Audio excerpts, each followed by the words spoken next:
C'est émouvant pour un éditeur un grand premier roman. C'est aussi un peu intimidant parce que cela implique une responsabilité dans l'acte de naissance d'une œuvre. J'ai déjà vécu avec Yannick Granek, avec Robert Goulric, avec Chimamanda Ngozi Adichie, et c'est précisément ce que je ressens au moment de vous présenter le premier roman de Francesca Serra.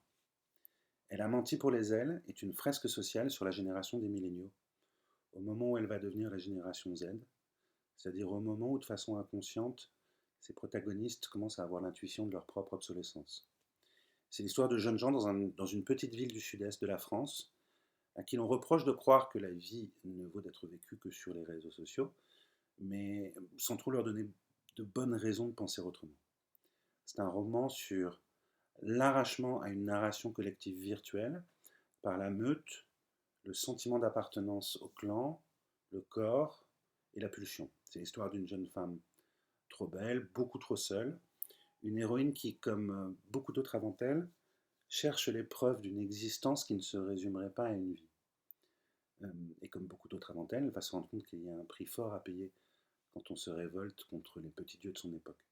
En cela, c'est aussi une balade du côté du mythe. C'est comme un teen movie qui se transformerait en légende orphique. C'est puissant, violent, subtil, c'est émouvant, comme un grand premier roman.